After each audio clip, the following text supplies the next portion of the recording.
So welcome back. I have got two words, just two, that I know will automatically start off this debate we're about to have right now. Social media. Now, I don't have to sit here and tell you not just how technology, but social media has really actually changed our lives. I believe it's true. But if you don't believe me, take a look at this. This generation, referring to the college age generation, is addicted to technology. My name is Boston Tweet, also known as Tom O'Keefe, probably best known for Boston Tweet, which pretty much is a Twitter-based, obviously, platform that just communicates what's happening in Boston. With Facebook and everything, people are like obsessed with what their friends are doing and updating what they're doing like every 5 seconds. The thing about Boston Tweet, it's really my entire life, what I do. So anything I do publicly is kind of out there. All of the technology developments that have happened over the past 10 years are all socially connected. I think it's sort of decreasing how much we interact personally with people. The greatest thing about technology and mobile apps and all that stuff is we're always connected to information. The worst thing about all technology is we're always connected to information. With Twitter and Facebook, since you can update so quickly and tell people what's going on and find out what's going on, that it seems now natural to just always be connected. Addictive in I think, a positive way, not in a negative way where it's like detracting from my functions of normal life. Too much technology is just relying on technology for everything and not having any personal relationships and relying on technology to form your personal relationships. You're just a click away from seeing what's going on online, who's doing what. It's a lot. You definitely need to know when to put it aside, pick up an ancient form of reading material, and just kind of unplug for a while. Hi, Caitlin. Sorry.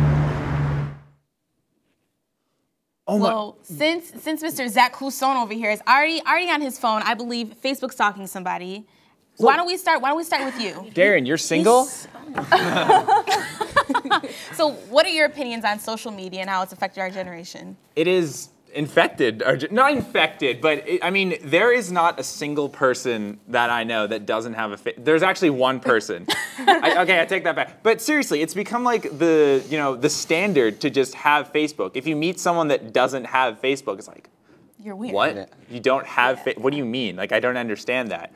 And I think it's interesting that, as like humanity has, that's what we do with our technology. That's what we've been fully invested in, is just these crazy status updates and, who's single, who's not, whatever. It's I don't know, it's interesting. Well, while it's true that people are, stalking each other on Facebook and writing weirdly, not using the right type of grammar, it is making a lot of people want to learn how to write sooner. I know a girl from Greece, and she taught some kids English, and they just wanted to learn English so bad so that they could get it on Facebook. That's true. I mean, it's not necessarily the best thing, but I think it is advancing us a little bit. Most people would say that it's dumbing our nation down, but it's in all around the world, and I think everyone is sort of being advanced with technology these days. I think that's a very good point. I don't think we always think of it that way, especially coming from a lot of privileged homes and just from a society where reading is second nature. So because reading is second nature and, going on Facebook and typing in a statuses as well, what kind of effect has that had on us and even Emerson students in a place where media and, just like marketing and everything is so prevalent here? What do you guys say? Well, I just feel like, social media like this is becoming very essential to, our entire, lifestyle. That is it really essential, though? Well, it's going to be in the future. Everything, the further we go into the 21st century, everything's going to become more and more connected. There's tons of people in, quote-unquote, third world countries that don't have that. And over time, everyone's going to start to become connected through some type of social media. It helps, businesses can advertise there. It's good for business and really helps people stay connected with one another. I mean, you see the statuses that are like, I just ate a hot dog and now I'm blowing chunks. But you also see some really intellectual things, and this goes with blogging as well. People are strengthening their opinions a lot more, and I think that's pretty great. I mean, anyone that saw, The Social Network can really get an idea of what the point of Facebook is. It's taking the entire college experience and put it online, to directly quote the film. And that's really what it is, I mean, you got people, you can be friends with people, you can look through friends' pictures. It's just... And I think in a way, it's sort of gotten us to be a little disconnected from everyone, Now, like, instead of, and I mean, even just with texting, instead of calling someone and actually speaking to them on the phone, I can just shoot them like a 3-word text and be done with them and not have to speak to this person ever again. It's scary, I think. So it definitely has its conveniences, its inconveniences, but at the same time, It does disconnect us. And what do you think that's doing to us as a generation? Is that okay? Well, I mean, for earlier generations didn't have this type of technology. So it would be interesting, I think, to compare, maybe 10, 20 years from now, like how we are as 30, 35-year-olds and how our parents are at the time, and what relationships do we have compared to what our parents have right now. Like, do we have more relationships? Are we in touch with more people? Do we have more friends?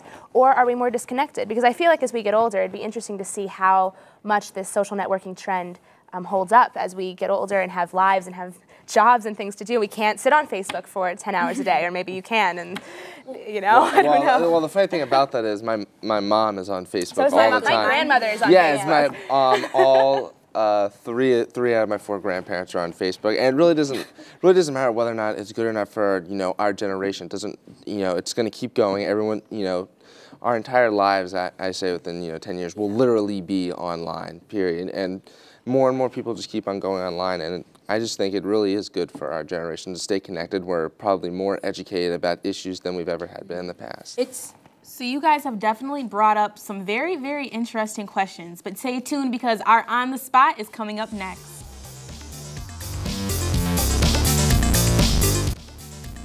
Welcome back.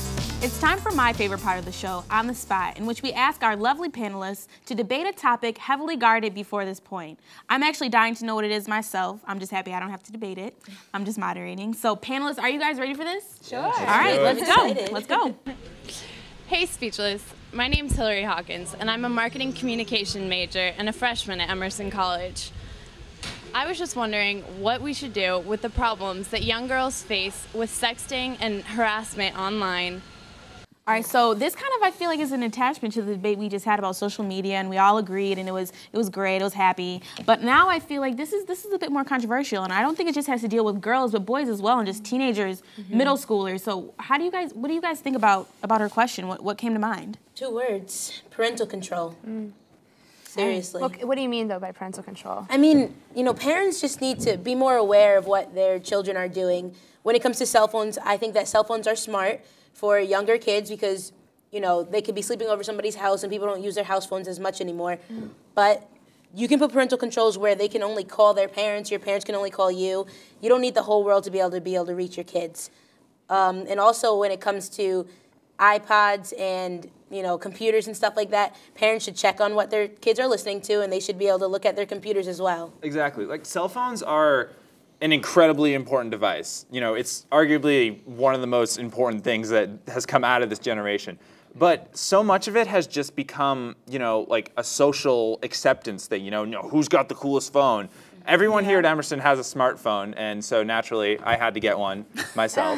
But and I don't know. I just feel like as a tool to keep your child safe, they're great. But you don't have to, you don't have to get them the texting. You don't have to get them the internet and all that stuff. And that's where the problems are coming out of. Because, it's so much easier to, cyberbully someone because you can just, send this message and again, forget about it, The person doesn't actually see them face to face and see what sort of emotional harm this is actually causing. See, I think, though, that it's very important to educate our kids, though, instead of just putting a stop to these things. I mean, I feel like eventually girls, as an example, to back off of what she had said, girls are going to be put in positions where they're going to be, sexually, try to be sexually active. Yeah, they're going to try to be sexually active, and boys are definitely going to try to, sexually, get on their case, whatever you would say, and and I mean, eventually they need to be educated about what to do and how to handle those situations instead of being like, well, I never was put in that situation because of parental controls, blah blah blah,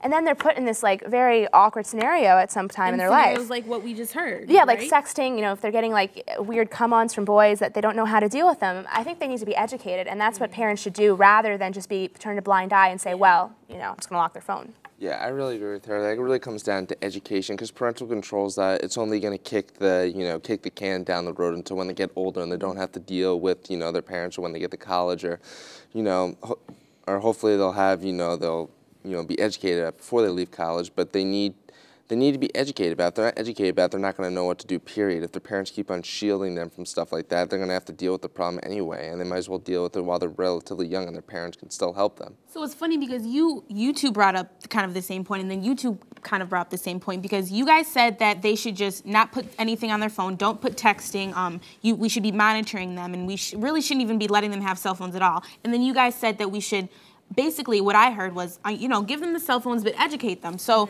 so what do you feel is a better idea? I just feel like, when you educate them, if you really if you close them off and put on all these parental controls, but then they really don't get to understand how powerful communication is and how much good it can do, rather than just putting in parental controls to only stop some of the bad things that come from poor choices kids make. I don't think that it would be right though to hand like a 7-year-old an iPhone and be like, here. I'm not talking about 7 I'm talking about from someone from who's at least 13 and well, what about those ages though between 7 and 12? That's what I mean, to a certain extent. Because that's when I got a cell phone when I was 11, and I had a track phone. But now, who gets a track phone anymore? It's like you're getting an Android or an iPhone. I don't know what parent drops $250 on a smartphone for an 11-year-old. People that have the money. I guess it happens.